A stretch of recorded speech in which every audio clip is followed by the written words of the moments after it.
The year was 1834, and the Kingdom of Valdoria stood as one of Europe's most prosperous monarchies. Nestled between the Austrian Empire and the rising influence of France, this small but strategically vital nation commanded respect through centuries of diplomatic excellence and unwavering neutrality. The capital city of Aurelia gleamed like a jewel upon the rolling hills, its Baroque palaces and Gothic cathedrals reaching toward heaven while cobblestone streets whispered tales of ancient glory. Queen Isabella Cordelia Valentina stood at the towering windows of the royal palace, her silhouette framed against the morning light that streamed through crystal panes imported from Venetian artisans. At 28 years of age, she carried the burden of a crown that had been placed upon her head far too early, when her father, King Leopold, had succumbed to consumption 3 years prior. The weight of that golden circlet, adorned with sapphires the color of midnight storms and diamonds that captured starlight, seemed to grow heavier with each passing day. Her Majesty wore a gown of deep emerald velvet, its empire waistline accentuating her graceful figure while layers of silk petticoats rustled softly with each movement.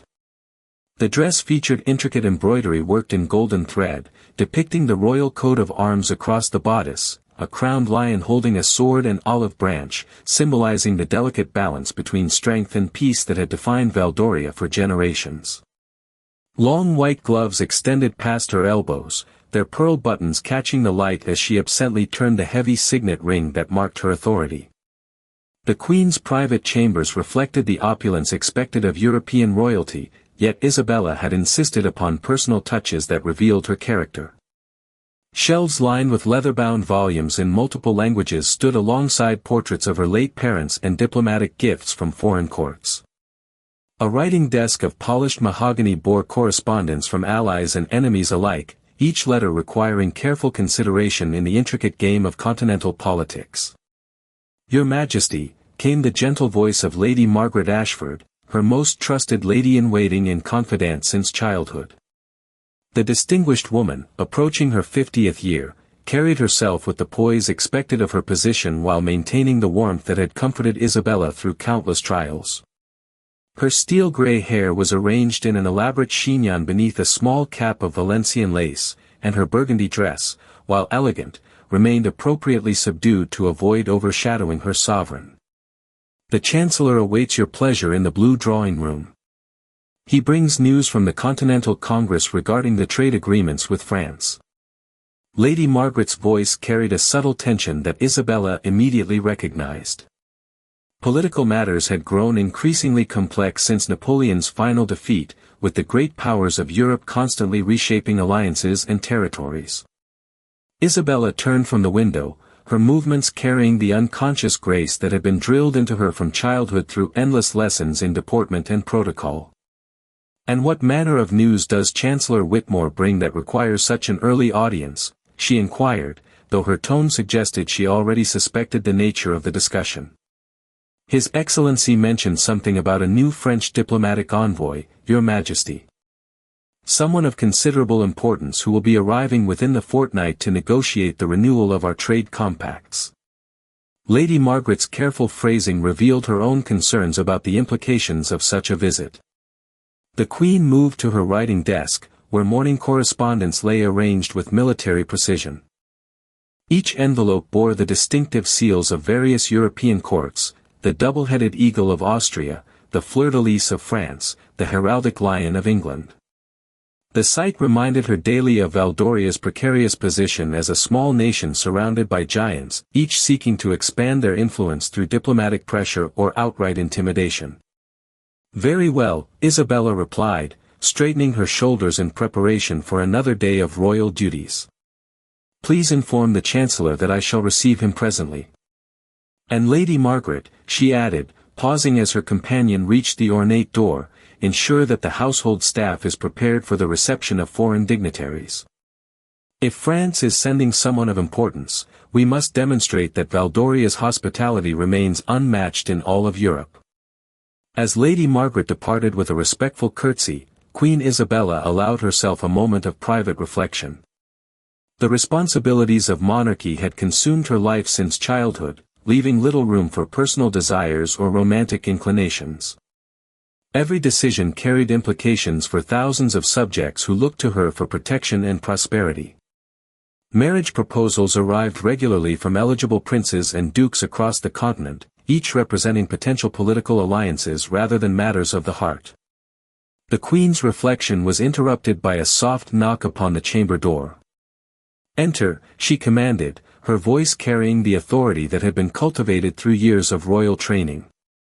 Chancellor Edmund Whitmore, a distinguished gentleman in his 60th year, entered with the measured pace befitting his position as Valdoria's chief diplomatic advisor.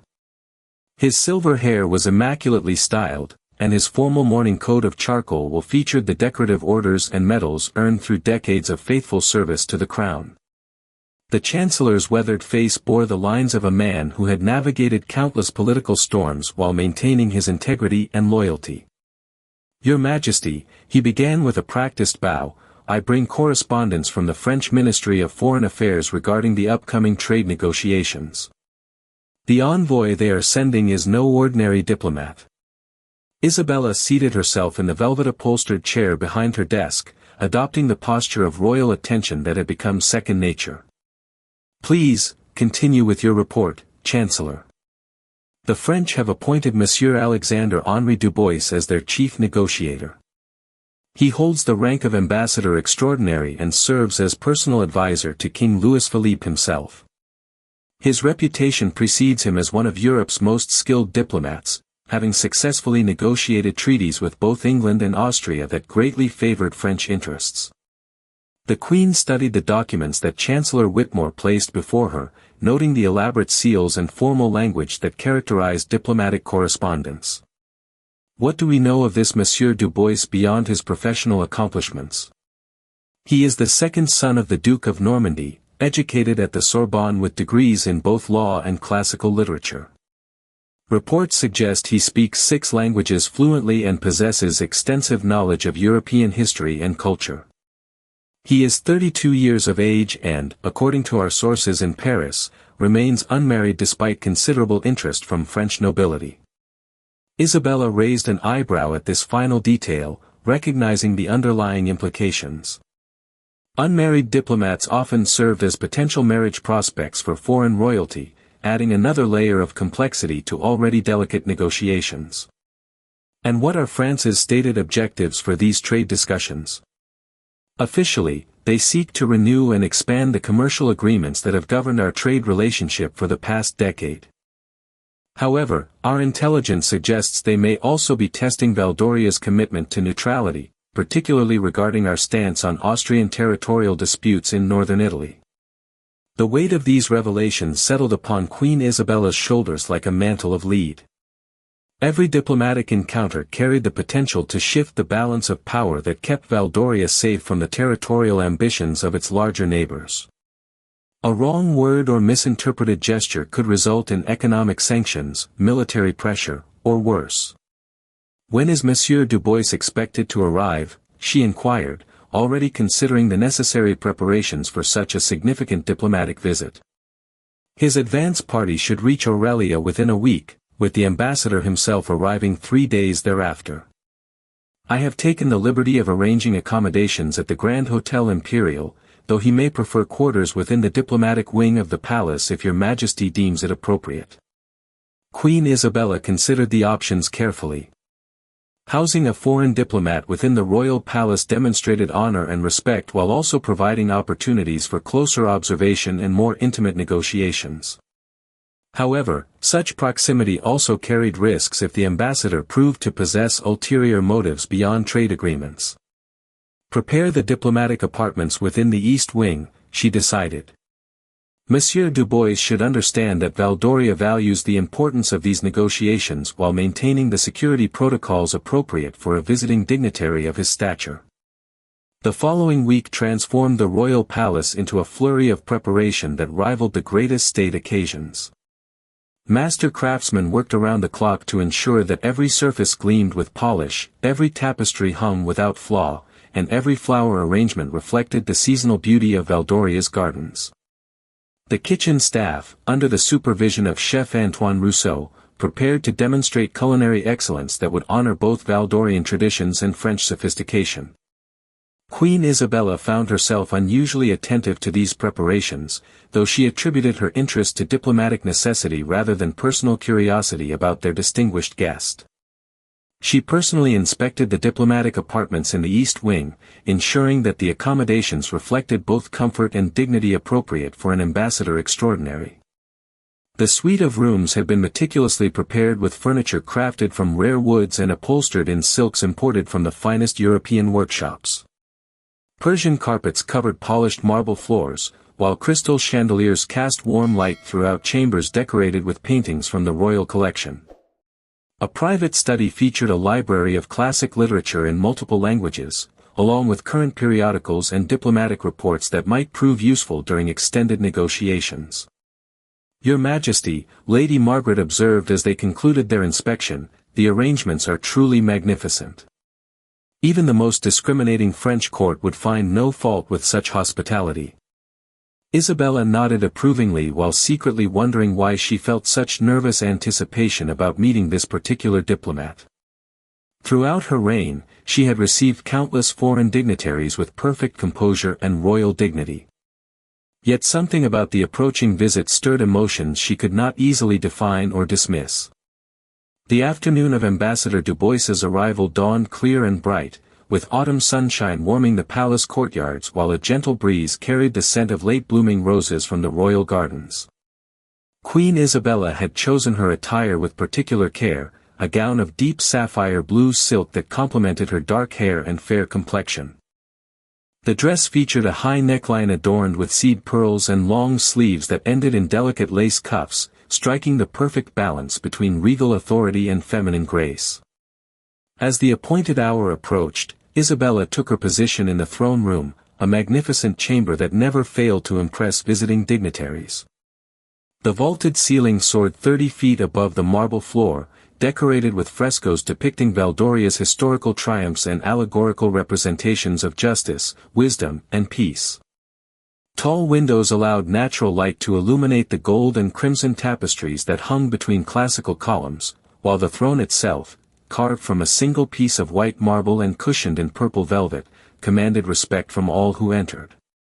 Chancellor Whitmore, dressed in his most formal diplomatic attire, stood ready to perform the necessary introductions and protocol. Court musicians, positioned discreetly in the gallery above, prepared to provide appropriate musical accompaniment for the ceremonial reception.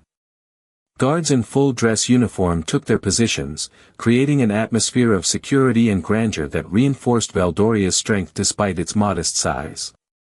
The sound of carriage wheels upon cobblestone announced the ambassador's arrival in the main courtyard. Queen Isabella maintained her composed expression while internally acknowledging a flutter of anticipation that surprised her with its intensity. Through the tall windows, she could glimpse the elegant black carriage bearing diplomatic markings of the French court, drawn by 4 matched horses with coats that gleamed like polished ebony. His Excellency, Alexandre Henri Dubois, Ambassador Extraordinary of His Majesty King Louis-Philippe of France, announced the royal herald in a voice that carried throughout the vast chamber. The great doors opened with ceremonial precision, and Queen Isabella felt her breath catch as Ambassador Dubois entered the throne room with measured steps that demonstrated perfect diplomatic protocol. He was taller than she had anticipated, perhaps 6 feet in height, with the lean build of a man who maintained physical fitness despite long hours devoted to intellectual pursuits. His dark hair, worn slightly longer than English fashion dictated, framed a face that combined classical masculine features with eyes of remarkable intelligence and warmth. The ambassador wore formal diplomatic attire that perfectly balanced French elegance with international protocol, a tailcoat of midnight blue wool with silver buttons bearing his family crest, white silk waistcoat, and pristine white gloves. The ribbon and medal of the Order of the Legion of Honor crossed his chest, while subtle embroidery on his cuffs indicated his noble birth without ostentation. As Ambassador Dubois approached the throne, Isabella found herself studying his movements with unexpected fascination. He carried himself with the confidence of a man accustomed to royal courts, yet without the arrogance that often characterized diplomatic visitors from larger nations. When he reached the appropriate distance for formal presentation, He executed a bow that demonstrated perfect understanding of royal protocol while maintaining his dignity as a representative of France. "Your Majesty," Ambassador Du Bois spoke in accented English that revealed his excellent education while adding an intriguing musical quality to his words, "I have the profound honor to present myself as the representative of His Majesty King Louis Philippe and to convey his warmest regards for Your Majesty's health and the continued prosperity of the Kingdom of Valdoria." Queen Isabella inclined her head graciously, though she noticed her pulse had quickened in a manner entirely inappropriate for a formal diplomatic reception. "Ambassador Du Bois, we are pleased to welcome you to our realm and look forward to productive discussions that will strengthen the bonds of friendship between our nations." The formal exchange continued according to established protocol, with Chancellor Whitmore facilitating the presentation of credentials and the ambassador offering ceremonial gifts from the French court. However, Isabella found herself increasingly aware of moments when their eyes met during the proceedings, brief connections that seemed to carry meaning beyond diplomatic courtesy. Among the gifts presented was an exquisite music box crafted by the finest Parisian artisans, its surface decorated with scenes of French countryside rendered in mother-of-pearl and gold. When wound, it played a delicate melody that Ambassador Du Bois identified as a composition by Frédéric Chopin, recently premiered in Paris salons. The maestro's work captures the essence of romantic expression that has come to define our age, the ambassador explained as the haunting melody filled the throne room. "I thought Your Majesty might appreciate both the craftsmanship and the artistic sentiment it represents." Queen Isabella accepted the gift with appropriate royal gratitude, though she could not ignore the subtle implication in his choice of such a romantic piece. "We are grateful for this thoughtful selection, Ambassador. Perhaps during your stay, you would honor us by sharing your knowledge of contemporary French cultural achievements." "It would be my greatest pleasure, Your Majesty," he replied with a smile that transformed his diplomatic composure into something warmer and more personal. Following the formal reception, Chancellor Whitmore escorted Ambassador Du Bois to his apartments while Queen Isabella retired to her private chambers to process the unexpected emotions stirred by their first meeting. Lady Margaret, ever perceptive to her mistress's moods, observed the unusual color in the Queen's cheeks and the distracted manner with which she approached her afternoon correspondence. "The French ambassador appears to be a gentleman of considerable refinement," Lady Margaret commented carefully as she assisted Isabella in changing from her formal gown into more comfortable afternoon attire. "Indeed," Isabella replied with studied neutrality, though she could not entirely suppress the memory of those intelligent dark eyes and the warmth in his voice when he spoke of romantic music. "He will undoubtedly prove a worthy negotiating partner for our trade discussions." As evening approached, the Queen found herself at her writing desk, ostensibly reviewing diplomatic reports but repeatedly distracted by thoughts of the charming Frenchman now residing within her own palace. The music box sat upon her desk, its melody having played repeatedly throughout the afternoon as she found excuses to wind its delicate mechanism. The sound of that romantic composition seemed to echo in her mind, carrying with it implications that both thrilled and terrified the young monarch who had dedicated her life to duty and the welfare of her subjects. For the first time since ascending to the throne, Queen Isabella contemplated the possibility that matters of the heart might prove more powerful than matters of state. Yet as she gazed out at the lights of Aurelia twinkling in the gathering darkness, she reminded herself that queens did not have the luxury of following their hearts when doing so might endanger their kingdoms. The games of international diplomacy required constant vigilance, and emotional attachments to foreign representatives could prove catastrophic for a small nation dependent upon delicate political balance. Still, as she prepared for sleep that night, Queen Isabella could not banish the memory of Ambassador Du Bois's smile or the way her name sounded when spoken with his elegant French accent. Tomorrow would bring their first private meeting to discuss trade agreements, and she wondered whether she possessed the strength to maintain royal composure when faced with a man who had already begun to capture her carefully guarded heart.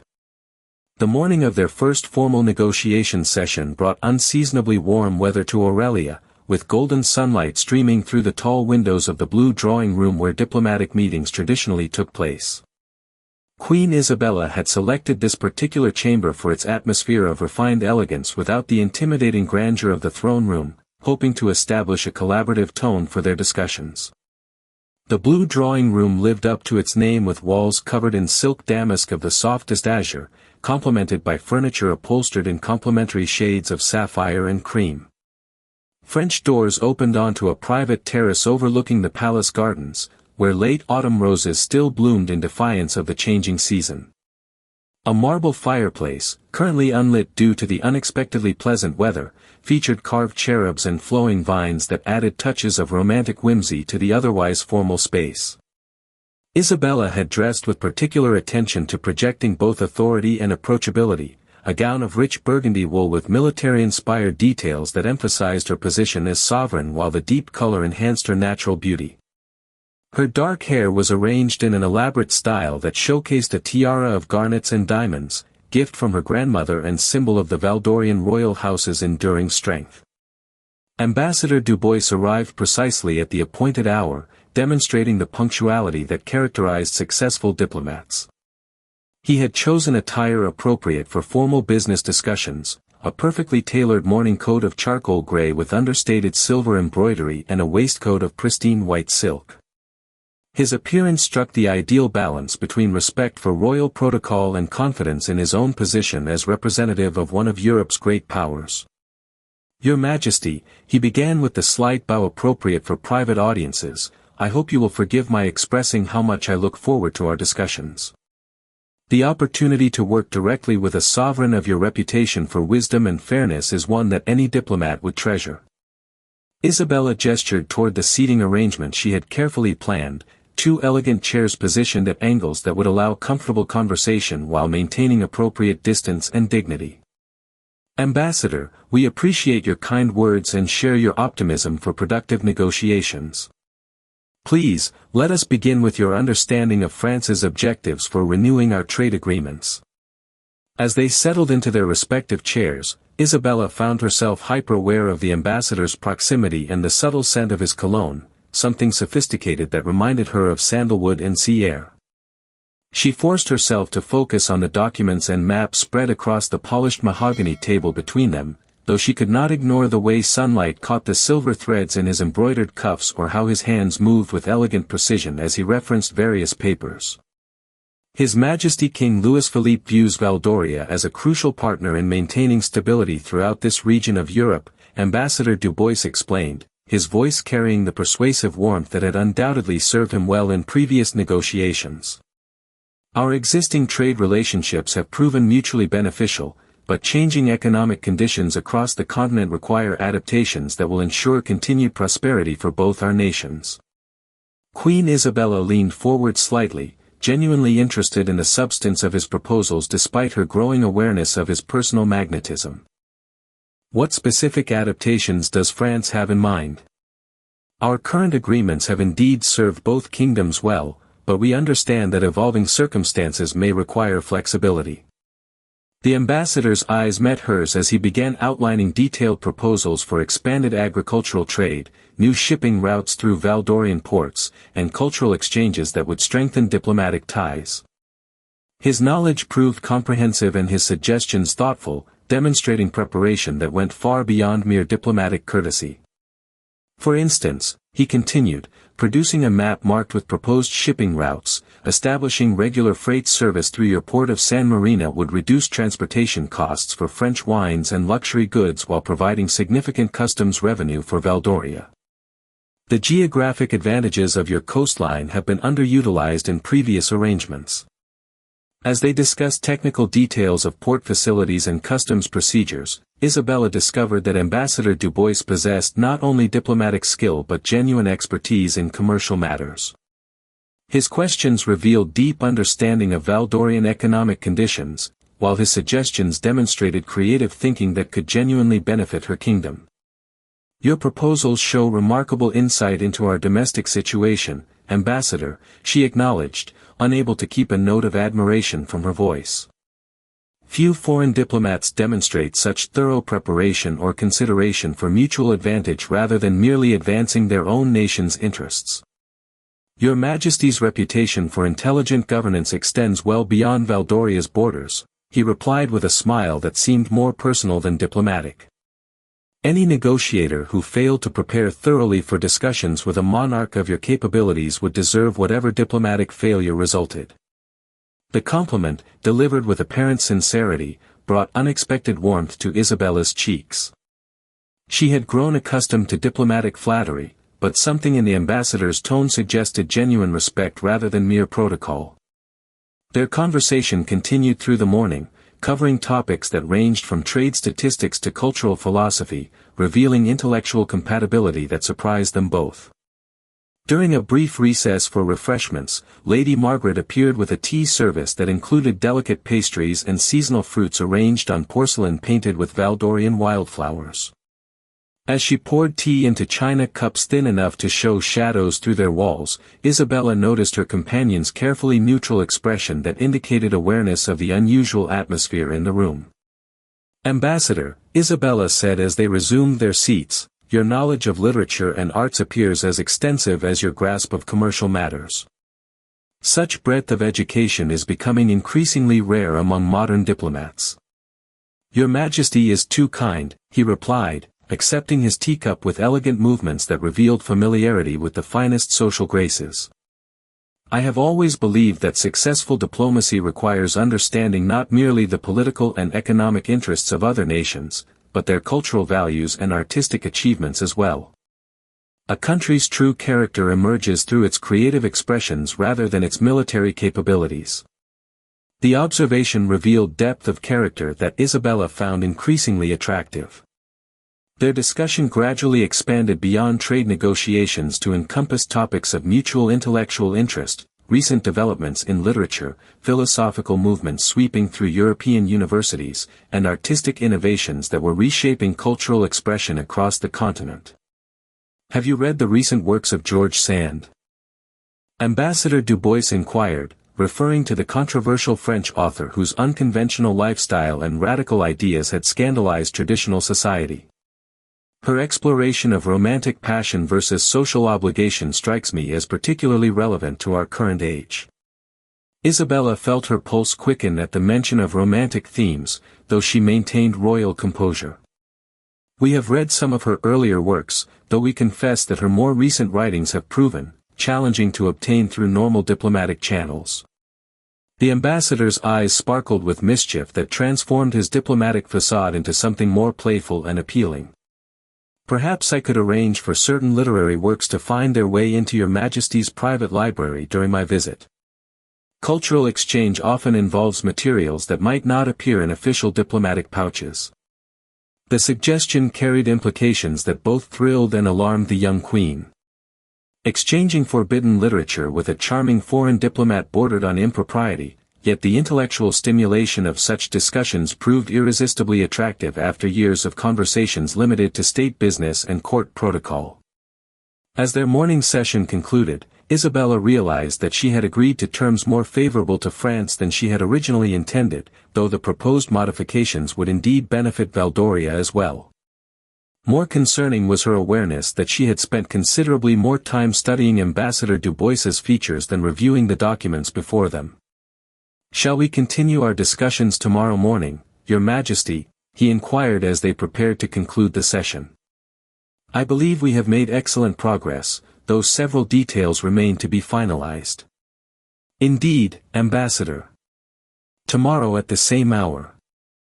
Isabella rose from her chair with practiced grace, though she felt oddly reluctant to end their time together. "We look forward to continuing these productive negotiations."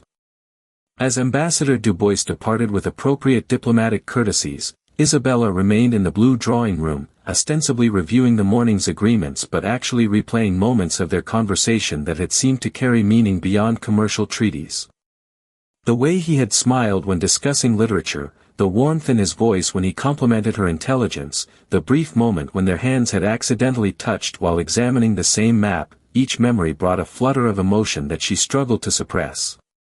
Lady Margaret returned to collect the tea service, her observant eyes missing nothing of her mistress's distracted state. "The negotiations appear to have proceeded smoothly, Your Majesty." "Quite smoothly," Isabella replied, though her tone suggested complications that had nothing to do with trade agreements. "Ambassador Dubois proves to be a most capable negotiator. That evening, as Isabella sat at her writing desk attempting to focus on correspondence from other diplomatic sources, she found her thoughts repeatedly returning to the charismatic Frenchman who had so unexpectedly captured her attention. The music box he had presented during the formal reception sat within arm's reach, and she caught herself winding its mechanism repeatedly to hear the romantic melody that seemed to echo her own confused emotions. For the first time in her reign, Queen Isabella contemplated the possibility that the greatest threat to her kingdom might not come from military invasion or economic pressure, but from the dangerous attraction she felt for a man whose loyalty belonged to another crown. The very foundations of royal duty that had guided her entire life seemed to tremble before the power of emotions she had never expected to experience. As she prepared for sleep, Isabella gazed out at the diplomatic wing where Ambassador Dubois was presumably reviewing his own notes from their meeting. She wondered whether he had felt the same electric tension that had made concentration so difficult for her, or whether she was merely another royal obstacle to overcome in pursuit of French diplomatic objectives. The thought that his warmth and apparent interest might be calculated rather than genuine brought unexpected pain to her heart, yet she could not deny that her own feelings had progressed far beyond what was appropriate for a sovereign negotiating with a foreign representative. Tomorrow would bring another session of discussions that promised to test not only her diplomatic skills but her ability to maintain the emotional distance that duty demanded. 3 days of intensive negotiations had established a rhythm of morning meetings that both Queen Isabella and Ambassador Dubois approached with increasing anticipation. Their discussions had progressed beyond mere trade agreements to encompass broader questions of diplomatic cooperation, cultural exchange, and regional stability. Yet beneath the surface of professional diplomacy, currents of personal attraction grew stronger with each carefully orchestrated encounter. On this particular morning, autumn rains drummed against the windows of the blue drawing room, creating an atmosphere of intimate seclusion that made the outside world seem distant and irrelevant. Ambassador Dubois had arrived bearing a leather portfolio containing proposed amendments to their tentative agreements, but Isabella found herself more interested in the way raindrops on the windows cast shifting patterns of light across his expressive features. "Your Majesty," he began as they took their customary positions, "I hope the weather will not prevent our planned tour of the royal gardens this afternoon. I understand that your collection of rare roses has gained recognition throughout European botanical circles." Isabella felt warmth spread through her chest at his evident desire to extend their time together beyond formal negotiating sessions. "The conservatory provides shelter for our most delicate specimens, Ambassador. Perhaps the rain offers an opportunity to view collections that few visitors ever see." The suggestion hung in the air between them, carrying implications that both recognized but neither dared openly acknowledge. A private tour of the palace conservatory would provide opportunities for conversation without the formal constraints that governed their official meetings, yet such intimacy might also test their resolve to maintain appropriate boundaries. "I would be deeply honored by such a privilege," Ambassador Dubois replied, his voice carrying undertones that had nothing to do with botanical interest. "In my experience, the most beautiful treasures are often those kept safely protected from public view." Their eyes met across the polished table, and Isabella felt her carefully maintained composure begin to crumble under the intensity of his gaze. She had spent years perfecting the art of diplomatic conversation, yet found herself increasingly unable to speak without revealing emotions that grew more dangerous with each passing day. "Perhaps," she managed, her voice slightly breathless, "we should focus on completing this morning's business before considering afternoon diversions." "Of course, Your Majesty," he agreed, though his smile suggested understanding of the underlying tension that made concentration difficult for them both. "The matter of customs exemptions for French diplomatic pouches requires your final approval." As they worked through technical details of their evolving agreement, Isabella became increasingly aware of moments when their shared focus on documents brought them into closer proximity than diplomatic protocol typically allowed. When Ambassador Dubois leaned forward to point out specific clauses in their draft treaty, she caught the subtle scent of his cologne and noticed the way his fingers moved with elegant precision across the written pages. This provision for expedited shipping permits could significantly benefit Valdorian merchants seeking to export luxury goods to French markets, he explained, his voice warm with enthusiasm for the mutual advantages their negotiations had achieved. Your kingdom's artisans produce textiles and jewelry that would find eager customers among Paris society. We are pleased that France recognizes the quality of Valdorian craftsmanship, Isabella replied, though she found herself studying the strong line of his jaw rather than the documents under discussion. Our subjects have maintained traditions of excellence through generations of careful training and artistic dedication. The ambassador's praise for her kingdom's achievements touched something deeper than mere royal pride. Throughout her reign, Isabella had grown accustomed to diplomatic flattery that served political purposes rather than expressing genuine admiration. Yet something in Ambassador Dubois's tone suggested sincere appreciation for Valdoria's cultural contributions that transcended strategic considerations. Your Majesty, he said, setting aside the papers and turning to face her directly, may I speak candidly about matters that extend beyond our formal negotiations? Isabella's heart began racing at the serious tone that had replaced his usual diplomatic warmth. Please, continue. I have represented France in courts throughout Europe, from the Austrian palaces of Vienna to the royal residences of London. Yet I have never encountered a sovereign who combines such intelligence, compassion, and dedication to her subjects' welfare with. He paused, as if searching for appropriate words, with such remarkable personal grace and beauty. The compliment, delivered with apparent sincerity, brought color flooding to Isabella's cheeks as she struggled to maintain royal composure.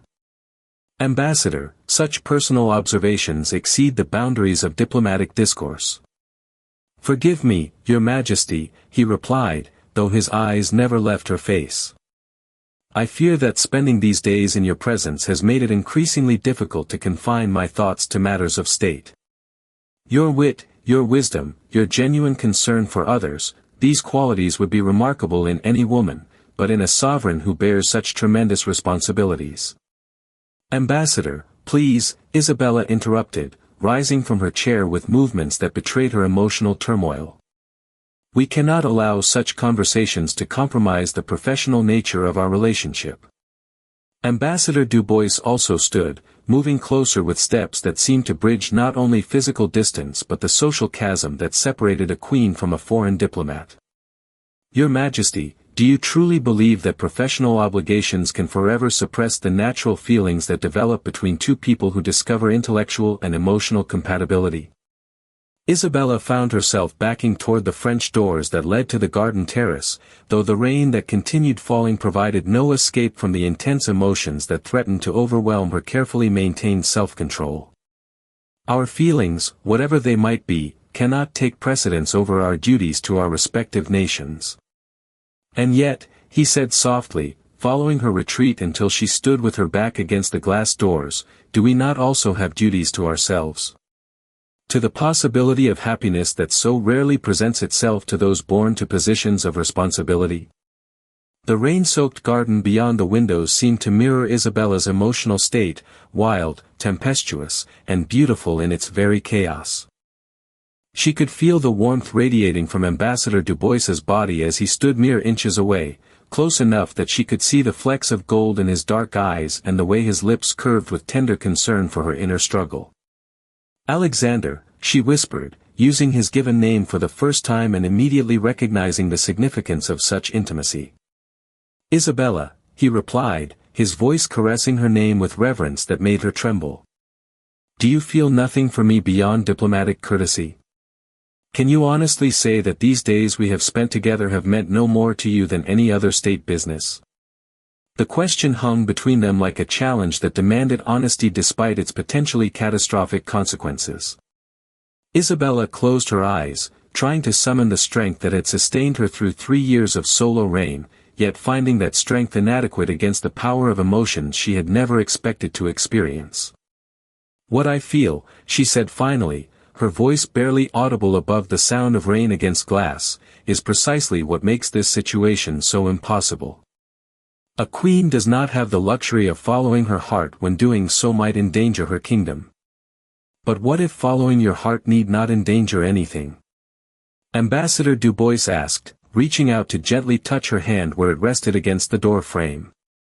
What if there were ways to honor both love and duty? The contact of his fingers against her gloved hand sent electricity through Isabella's entire being, making rational thought nearly impossible. She opened her eyes to find him studying her with an intensity that seemed to see directly into her soul, past the royal facade to the lonely woman who had sacrificed personal happiness for the sake of political responsibility. "There are no such ways," she replied, though her voice lacked conviction. "I am bound by obligations that no personal desire can supersede."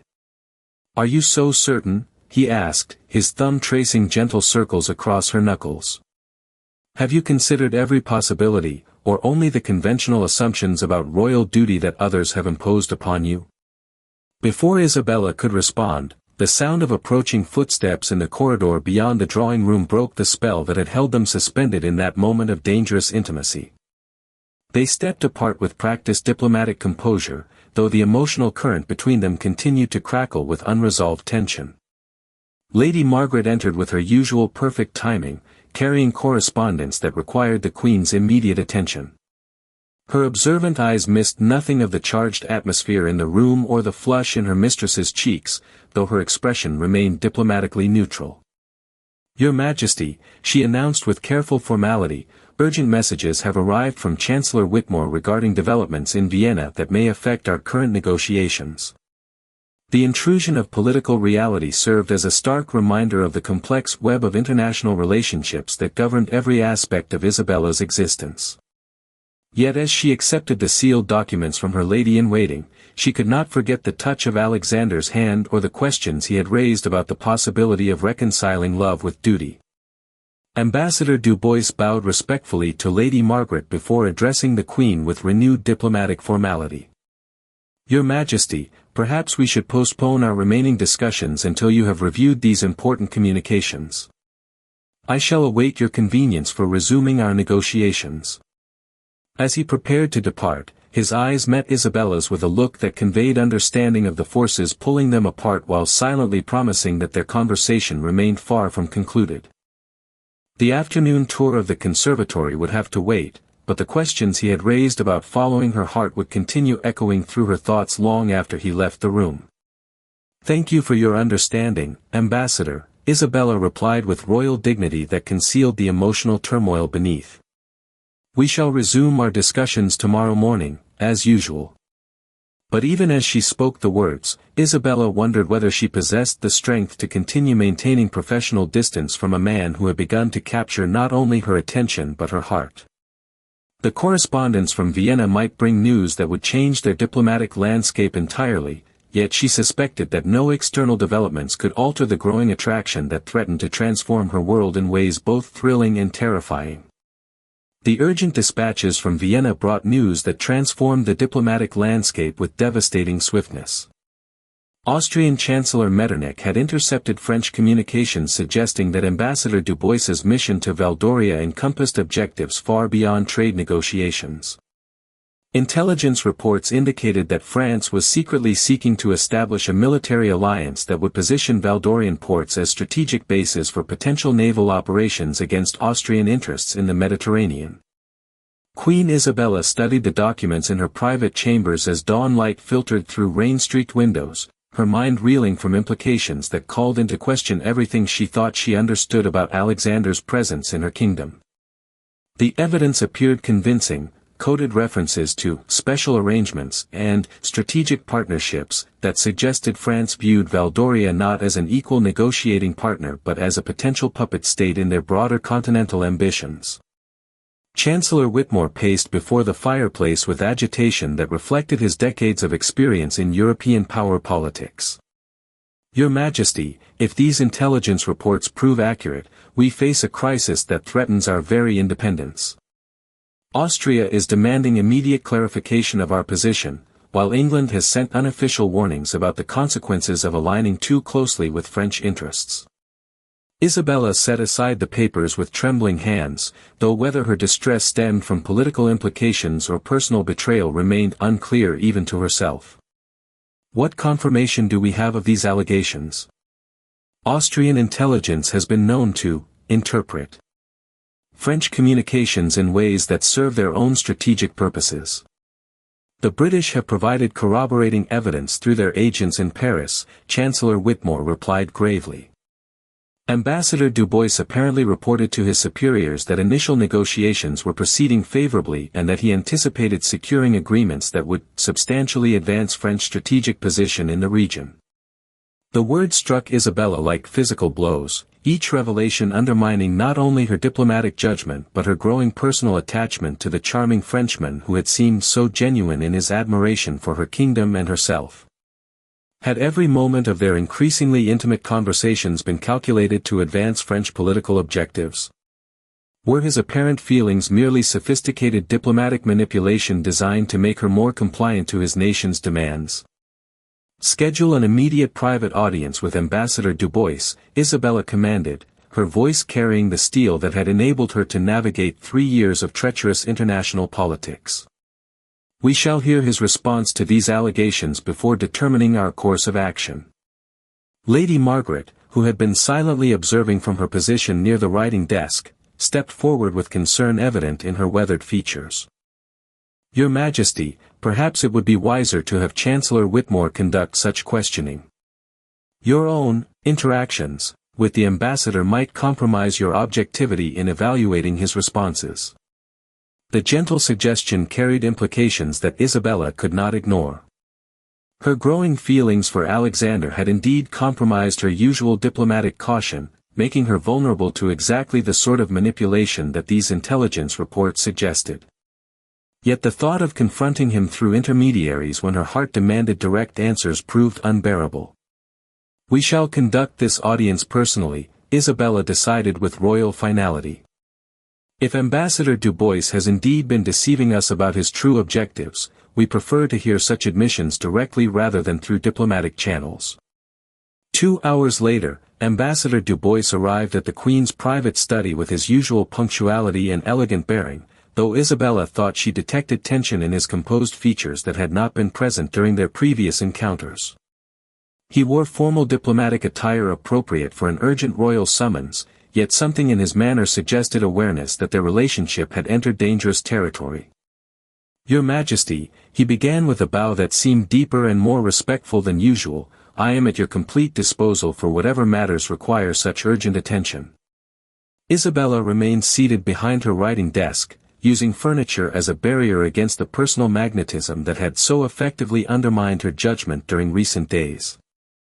The morning light streaming through tall windows illuminated the intelligence documents spread before her, their official seals and urgent markings visible to anyone who cared to observe.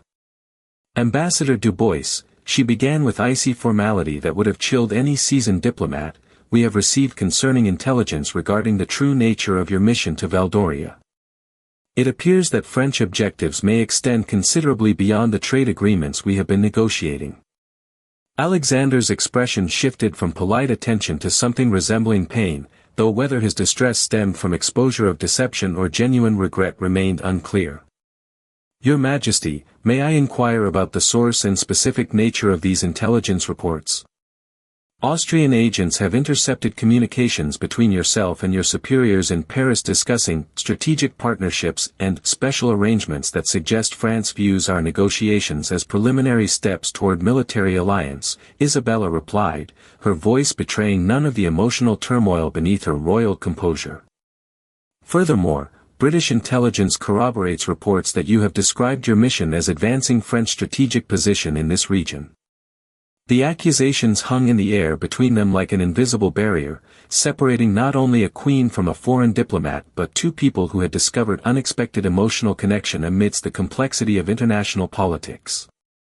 Isabella studied Alexander's face for signs of guilt or defiance, yet found instead an expression of profound sadness that seemed entirely genuine. Your Majesty, he said quietly, his usual diplomatic confidence replaced by something approaching vulnerability, I cannot deny that my original instructions included exploring possibilities for broader cooperation between our nations. However, I can assure you with complete honesty that no military alliance or strategic deception was ever intended. Then explain these references to strategic advancement and special arrangements, Isabella demanded, though she found herself hoping desperately for explanations that would vindicate both his character and her own judgment. Alexander moved closer to the desk, his movements carrying none of the calculated charm that had characterized their early meetings.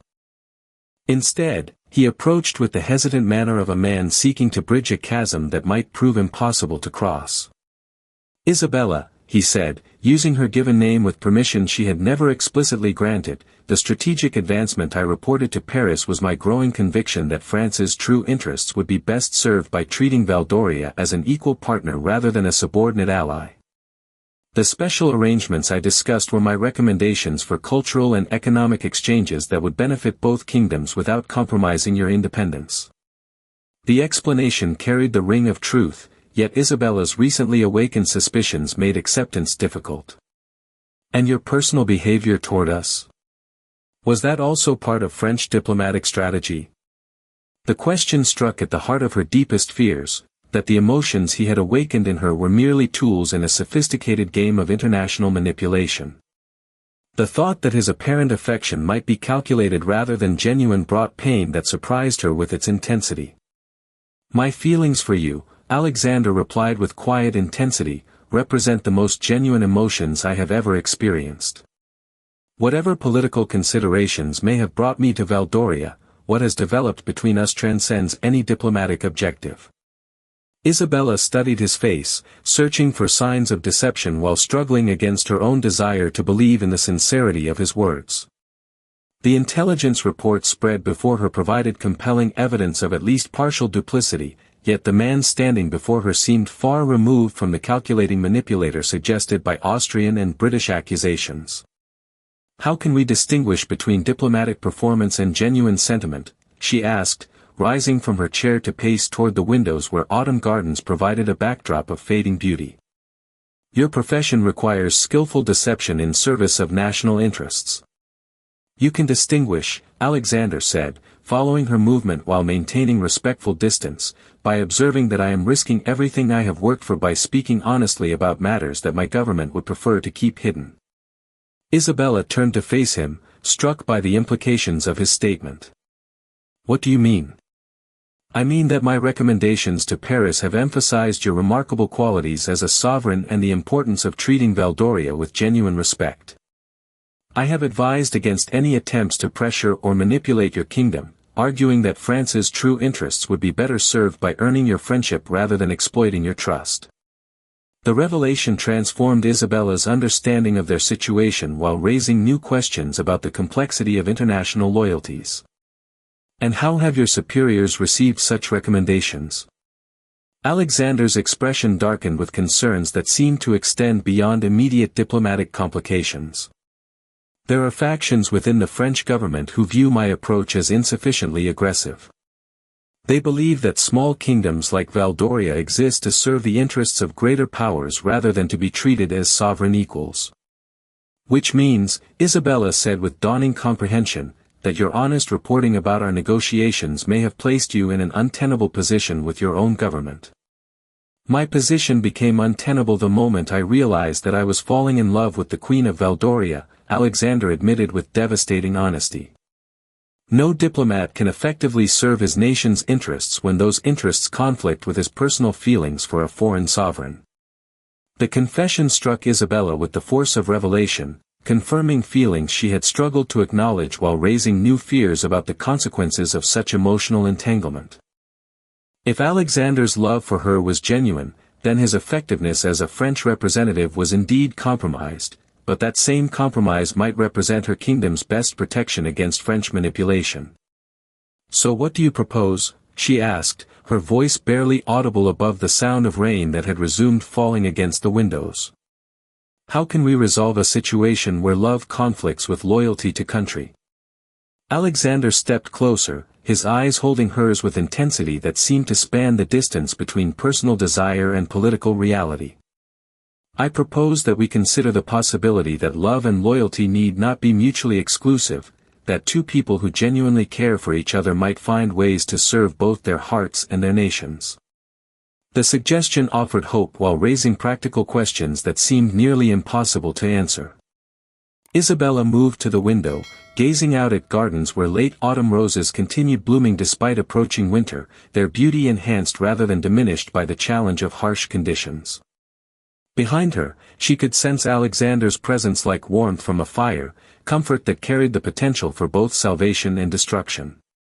The choice before her was no longer simply diplomatic but fundamentally personal, whether to risk everything she had worked for in pursuit of happiness that might prove as ephemeral as those rain-soaked roses, or to retreat behind walls of royal duty that had protected her kingdom but condemned her heart to perpetual isolation.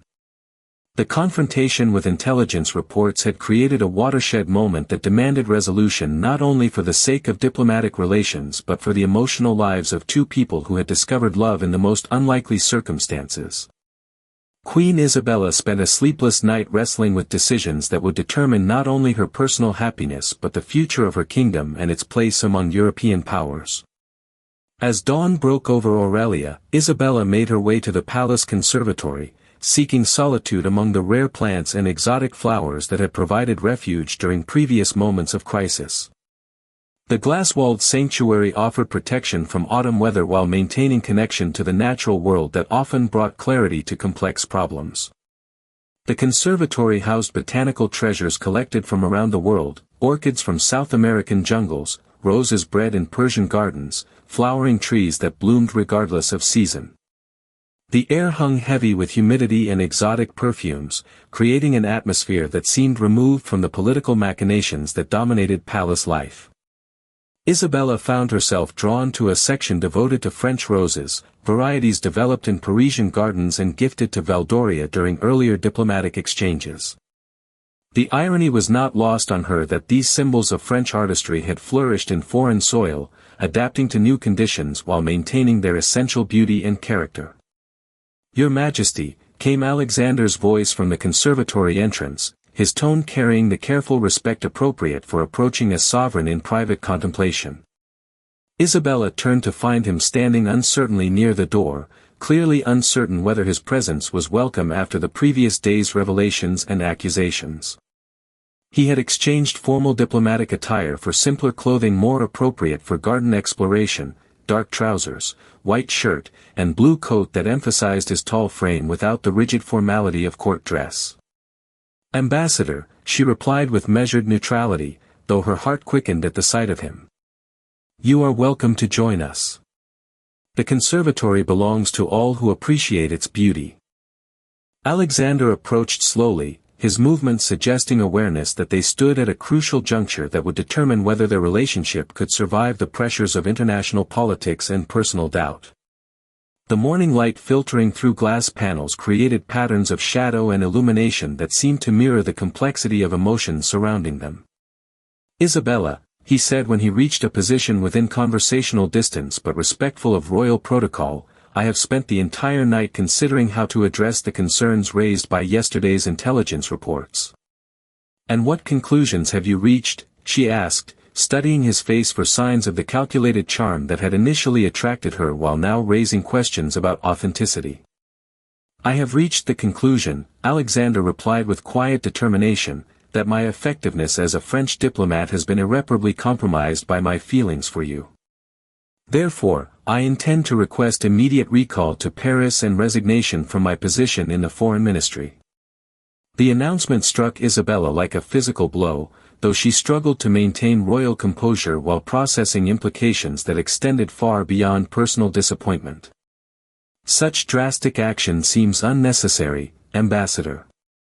Surely accommodation can be reached that preserves both professional obligations and personal friendship."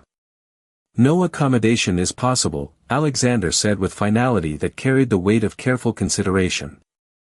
"I cannot serve French interests that might conflict with your welfare, nor can I properly represent my nation while harboring feelings that compromise my judgment. Honor demands that I remove myself from a position I can no longer fulfill with integrity." Isabella moved deeper into the conservatory, seeking space to process emotions that threatened to overwhelm her carefully maintained self-control. The thought of Alexander's departure brought pain that surprised her with its intensity, yet his willingness to sacrifice his career for the sake of honor revealed character that vindicated her growing feelings for him. "And what of your future?" she asked, her voice carrying concern that transcended diplomatic courtesy. "Resignation from diplomatic service will have significant consequences for your position in French society. My future depends entirely upon whether you believe that what has developed between us represents something worth preserving despite the obstacles we face, Alexander replied, moving closer among the flowering plants that seemed to provide a more natural setting for honest conversation than formal palace chambers. Isabella paused beside a climbing rose whose blooms had opened despite the approaching winter, their petals showing subtle variations of color that reminded her of the complexity underlying apparent simplicity. What exactly are you proposing? I am proposing, Alexander said with careful deliberation, that we consider the possibility of marriage between equals who have discovered genuine affection and intellectual compatibility despite the political complexities that brought us together. The word marriage hung in the air between them like a bridge spanning the chasm that separated personal desire from royal duty. Isabella felt her breath catch as she contemplated implications that would transform not only her own life but the diplomatic landscape of their entire region. Marriage between a Queen of Valdoria and a former French diplomat would create international complications that might threaten everything we have worked to build, she said, though her tone lacked the conviction that had characterized her previous objections to personal involvement. Or, Alexander suggested with growing confidence, such a marriage might represent exactly the sort of innovative diplomacy that could strengthen Valdoria's position while demonstrating that small nations need not sacrifice their independence to larger powers. Isabella turned to study his face with new attention, searching for signs of the political calculation that had characterized their early interactions while hoping to find evidence of the genuine affection he claimed to feel. Explain your reasoning. A marriage based on mutual respect and affection rather than political coercion would demonstrate Valdoria's confidence in its own sovereignty, Alexander explained with enthusiasm that seemed to grow as he developed his argument. Rather than appearing as a French puppet state, your kingdom would be seen as sufficiently strong and attractive to win the genuine devotion of a representative from one of Europe's great powers. The logic was compelling, though Isabella recognized that execution would require diplomatic skill that tested even her considerable abilities. And France's reaction to such developments? France would face a choice between accepting the marriage as evidence of successful diplomacy or revealing their true intentions toward Valdoria by opposing a union based on genuine affection, Alexander replied with a smile that suggested satisfaction in the political elegance of their potential solution. Isabella found herself moving closer to Alexander as she considered possibilities that had seemed impossible mere hours earlier. The scent of exotic flowers surrounded them with natural perfume that seemed to encourage thoughts of romance and beauty rather than political calculation and diplomatic maneuvering. You would truly be willing to sacrifice your diplomatic career for the possibility of marriage to a foreign queen, she asked, seeking confirmation of commitment that would require unprecedented personal sacrifice. Isabella, Alexander said, reaching out to gently take her hands in his, I would sacrifice anything for the privilege of spending my life with a woman who combines intelligence, compassion, and strength in ways that challenge everything I thought I understood about human possibility. The touch of his hand sent electricity through Isabella's entire being while his words touched emotional depths that had remained untouched throughout her years of royal duty. For the first time since ascending to the throne, she contemplated the possibility of personal happiness that enhanced rather than compromised her effectiveness as a sovereign. And if France were to respond with economic or military pressure, she asked, though her question seemed more exploratory than genuinely worried. Then Valdoria would face such challenges with a consort who understands French thinking and capabilities from years of intimate experience, Alexander replied with confidence that spoke to his professional competence despite his changed personal loyalties. Knowledge of potential threats often proves more valuable than diplomatic immunity from them. Isabella looked into Alexander's eyes and saw not the calculating diplomat who had arrived weeks earlier, but a man who had found something worth more than career advancement or national glory. The transformation seemed to mirror her own journey from dutiful sovereign to woman capable of love that transcended political boundaries. Very well, she said with decision that felt both terrifying and liberating, we shall consider your proposal seriously. But such considerations require time and careful planning to ensure that our actions serve our kingdom's interests as well as our own desires. Alexander lifted her hands to his lips, pressing gentle kisses to her gloved fingers while his eyes conveyed gratitude and determination that spoke to the depth of his feelings. I shall await your decision with whatever patience such momentous choices require." The morning sun had fully illuminated the conservatory by the time they concluded their conversation, transforming the glass sanctuary into a cathedral of light that seemed to bless their tentative agreement to pursue love despite the political obstacles that surrounded them. Isabella felt as though she stood at the threshold of a new chapter in her life, one that might bring either unprecedented happiness or catastrophic failure. As they prepared to return to the formal world of palace protocol and diplomatic obligation, Alexander paused beside the French roses that had inspired Isabella's earlier contemplation. "These flowers remind me that beautiful things can flourish far from their origins when they find proper care and favorable conditions." Isabella smiled at the metaphor, recognizing its application to their own situation while appreciating the poetic sensibility that had first attracted her to this remarkable man. "Indeed, Ambassador. Perhaps love, like these roses, requires only genuine nurturing to bloom regardless of the soil in which it is planted." 6 months later, the wedding of Queen Isabella of Valdoria to Alexander Henri Dubois, newly created Duke of Aurelia, was celebrated throughout Europe as a triumph of romantic love over political calculation. The ceremony, conducted in Aurelia's ancient cathedral with representatives from every major European court in attendance, demonstrated that small nations could indeed chart their own diplomatic courses through the treacherous waters of international politics. France, initially resistant to their former diplomat's change of allegiance, gradually came to view the marriage as evidence of their continued influence in the region, while Austria and England found themselves competing to offer advantageous treaties to a kingdom that had proven its independence through the boldest possible means. Isabella discovered that marriage to a man who understood both her personal and political challenges enhanced rather than diminished her effectiveness as a sovereign. Alexander's knowledge of European diplomacy, combined with his genuine devotion to Valdoria's interests, provided insights that strengthened the kingdom's position while his presence brought personal happiness that energized all aspects of her reign. Their love story became legend throughout the continent, inspiring countless romantic tales while serving as practical demonstration that matters of the heart and matters of state need not always stand in opposition. In the end, Queen Isabella learned that the greatest diplomatic triumph of her reign was not any treaty or alliance, but the courage to follow her heart toward a love that proved stronger than the forces that had tried to keep them apart. The roses in the royal conservatory continued to bloom through every season, tended by a queen who had learned that love, like the rarest flowers, flourishes best when given the freedom to grow beyond the boundaries that others attempt to impose upon it.